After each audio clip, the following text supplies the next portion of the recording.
Hi guys, thank you so much for stopping by the garden today. We're going to go over a little video on watering your succulents because I know a lot of you are still having problems doing that. So we're just going to show you today how we water our succulents. It's been really hot lately and they have been using up a lot of water. So let's go pick some out and show you guys what the leaves look like also when they need water. Now the one way to tell is to make sure this soil is totally dry. Make sure there's no water left in this soil, no moistures in this pot, because if you water when this pot is already still wet, there's a chance that you can rot those roots out. Succulent roots don't like to stay wet for a long period of time. So I water the soil all the way through, soak it all the way through, let them dry out completely all the way to the bottom, let them stay dry in between the waterings until the bottom leaves start deflating a little bit. Once the bottom leaves start wrinkling and deflating a little bit, which they are on this little saprophyllum, I know I can go ahead and water them again. So these bottom leaves, I had watered a little bit already. These bottom leaves are really deflated and wrinkly on this little topsy-turvy. Can you guys see that wrinkling? So I can totally squeeze this leaf. You can see the wrinkling on that leaf. These are really plump up top, so I know my succulent needs water. When the soil is dry and these bottom leaves start becoming really wrinkly and deflated, now we're just going to water the soil all the way through. We're not going to water from above because we don't want any water sitting in this top rosette. If any water sits in that top rosette for longer than like 24 hours, 48 hours, what can happen is it can rot the succulent out from the top rosette down. So I don't like to water from the top. I just water the soil all the way through till it drains out of the bottom. Sometimes it'll drain really fast, just like this, because that succulent soil is really dry and compact. Succulent soil gets really compact because it's got sphagnum moss in there too. So I like to keep that tray on the bottom for 10 minutes. Let that succulent pot suck all that water up. After 10 minutes, I go ahead and discard that tray. We're going to water a couple more, and then that's it, you guys. That's how I water my succulents.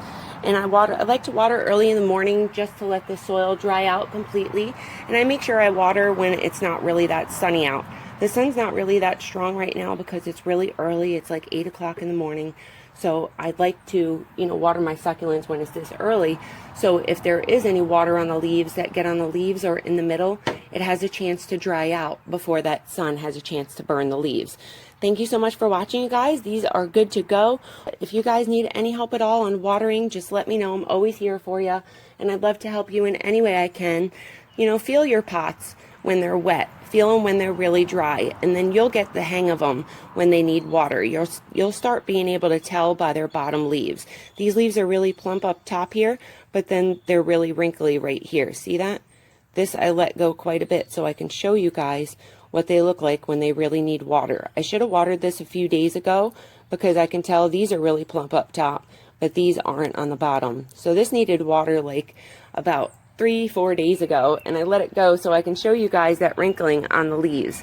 It's really important to tell when your bottom leaves are wrinkling because that means that they need water. It's normal for you to get some leaf death on the bottom, so if bottom leaves start getting really crispy like this, that's a good sign. That is a sign you're watering correctly.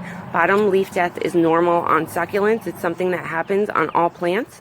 Just get those little buggers out of there because bugs and spider mites love to hide underneath dead foliage. We're just going to clean this up, let it finish soaking up in that pot, and we're good to go, you guys. Thank you so much for watching. I hope this helps you to water your succulents correctly, and I'll see you next time. Bye-bye. Alright, you guys, so it's 24 hours later after we watered, and I just wanted to come back and show you how plump the leaves got. This is the echeveria I showed you where the bottom leaves were really wrinkly and deflated. You can see that this plant has totally plumped back up now. Squeezing those bottom leaves, see, we're no longer wrinkling. We're really plump. So this is going to finish sucking this up for the next couple of days, and then we're going to wait till these bottom leaves start deflating again, and then we'll go ahead and water. Hope this video really helps you guys to just determine whether to water your succulents or not and how to water your succulents. Thank you so much for stopping by, and I'll see you next time. Bye-bye.